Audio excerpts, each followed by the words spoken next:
Welcome back to the Crochet Crowdist with my friends over at yarnspirations.com. Today we're going to work on showing you how to do a quick and easy border for your corner to corner afghan. Your corner to corner could be square or it could be rectangle, and this particular border is really easy to do, and it doesn't matter on the size of your C2C because it'll work out either way. Today I'm going to show you how to do this real quick. So in the corner to corner, it appears like you have boxes, right? So you've been going across on a diagonal and you've been making up these like step ladders. So it's been step, step, step, step, step all the way. So what happens is that you end up with these little boxes, and how do you get to play with those really quite equally?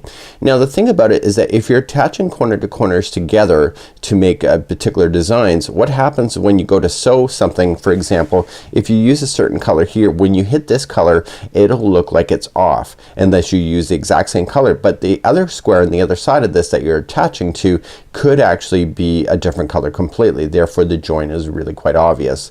So a nice thing to do if you're doing this kind of concept is just add a simple border so that you can have consistency when you're attaching your squares together. If you're not attaching your squares together and just want a simple border just to finish it off really quite nicely, it is really a two-step process. We're gonna do round number 1 and then round number 2 in order to satisfy it. So now I have a mini example, and let's cover the basics of that. So here's my mini example, and my friend Kathy complains about this all the time, is that it is looking like it's not square. So that happens when your tension is a little bit tighter in the decreasing motion. So it happens that way. So when you're doing your decrease, you gotta just make sure you're taking it easy on the yarn. But the border actually provides a nice kind of like check and balance in order to bring things back together. The first thing that you're gonna want to do, even if it's a square or a full afghan, let's get rid of your loose ends. So let's just show you how to do one. So put it onto a darning needle and just drag it through the top edge. Just right up underneath. Don't mess with the edge at all. Just drag it up underneath just for the first box only because it matches the color, and just drag it under for once and drag it under the other way in a different path twice, and in the other direction one more time, a third time. So once you have dragged it through 3 times, it's pretty much in there for life. So it'll never fall out on you. So just grab your scissors and just cut it straight down into the project like so. So go back and do the starting one here, and if you have any other ones that you did because your afghan might have used up more than one yarn ball, just go back through and just weave in all your ends first. So I'm gonna do the other one off camera, and then I'll meet you right back here. So regardless if your corner to corner is a rectangle or a square, it'll still work out because the number of boxes in either direction really don't matter for this particular border. So what you want to look at is that each one of these are a box. So this is one box, and this is another box, and another.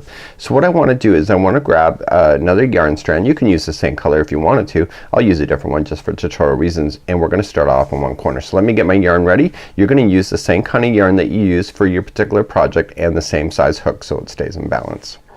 So next what we're going to do is just grab another piece of yarn strand and just create a slip knot and throw it onto your hook. Now I want you to go into a very corner. Don't go into a gap space. Go right into an actual stitching area of a corner and just go right in and do an attach. So just a slip stitch and attach it, and leave this yarn strand so it's a little bit long just like you see here, so you can use a darning needle to really effectively hide it in the future. Chain up 1, and in the same one you just did the join, I want you to single crochet and then chain 2. So 1 and 2, this is gonna be a corner, come into the exact same space. So the neat thing about this is that that chain 2 I just told you about is gonna be consistent all the way around. So chain 2 and then jump into the space in between the sets of boxes. So here's the space right here. You can clearly see it. So just single crochet into the space and then chain 2, and then go into the next space where the other boxes are separated, and single crochet and chain 2. Next space, single crochet and chain 2. When you get to the other side, which will be a corner, you're gonna go right into an actual stitch. Don't go into a space, but go right to a stitch itself, and just start it with a single crochet and then chain 2, and then the same space or the same stitch you're gonna single crochet. So that is your corner space that you just created, and just turn your project and chain 2, and then just keep jumping in the spaces all the way around. So chain 2, So 1, 2. So by working in the spaces like this, you're not impeding on any stitch work of the existing C2C. So chain 2 and go right into an actual stitching area of your corner. Sometimes your stitch work can be tight, so single crochet, chain 2, same spot again, so that you can turn your corner, chain 2 and keep advancing. So you're gonna do that all the way around on your particular project, no big deal, and then I will meet you at the end of this round. When you get all the way around, you're just going to chain your 2 and then just join it to the first single crochet that you had. Just to let you know, I am using Karen Simply Soft here online right now with a 5.5mm size crochet hook. It doesn't matter though, you're gonna use the hook and the yarn that matches your existing project.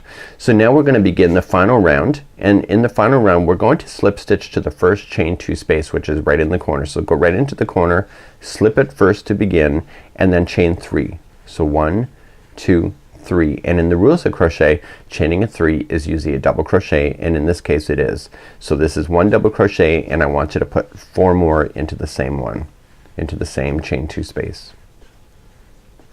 So with the chaining 3 plus 4 double crochets, that gives you an answer of 5. Let's count those out together. So 1, 2, 3, 4, and 5. So now you just immediately see this straggler that you had, you're just gonna bring it up and you're gonna put it as if it's part of the chain 2 space, and it will hide it right in position. So each one of the chain 2 spaces in between the corner will each get 3 double crochets. So 1, and go right up over top of that straggler so that it's trapped underneath there. So you could put 3 into this one, so then advance to the next chain 2 space and put 3 into that one, again going up over top of that straggler. So 1, 2, and 3, and then finally do the straggler again one more time. The third time's a charge, the next chain 2 space. So 1, 2, and 3, and then put that straggler in behind, and then it's out of the way. So it's pretty much stuck underneath. So then you just continue to advance until you get to the next corner. So it's 3 double crochets in each chain 2 space all the way around, except for the corners. So when you get into a corner chain 2 space, you're always gonna apply the same thing, 5 double crochets. So 1, 2, and 3, 4, and 5. So that allows it, there's enough in there to allow it to turn the corner. So just advance to the next chain 2 space right after it and put in 3 double crochet, and then put 3s all the way across until the next corner, and then the next corner you'll put in 5. Do that all the way around. I'll meet you at the end of this round. So when you get all the way around, you're gonna put 3 double crochets in the last space. You've already filled in the corner that you started with, so you're just gonna slip stitch to the top of the beginning chain 3. So slip it and then just cut your yarn, and you're going to just use a darning needle. It's the best way to do it. You can weave in your ends. I've never had success in ends that are woven in that are not, that will never fall out. So just grab your darning needle and just take a few moments and just hide this loose end in. So just peel it back and just go in the direction from which you just came, just guiding it underneath the stitch work. So go once and then go in the other direction for twice, and the other direction 3 times as a charm. So once it's in and out 3 times, it'll never fall out on you, and then you can just trim it right down to the project, and then you don't need to worry about it. The other one you were burying as you went, but as a precaution, if you would like to do it, you have been burying it underneath the stitches. Chances are it will not fall out, but if it's kid oriented you may want to just give it that extra darning needle just to come back in the other direction from which you came. Again, guiding it once and then going back in the other direction. You've already hit it really well anyway, so just as a precaution, just to make sure that it looks good. So this is how you would complete a nice easy border for a corner to corner afghan. It's really quite simple, and this is awesome. So for my crochet cruises, for the Alaskan crochet cruise, please do your borders, and you can see now it truly does look square, so my friend Kathy doesn't need to worry, and nobody else does either. So until next time, have a great day. We'll see you again real soon. Bye bye.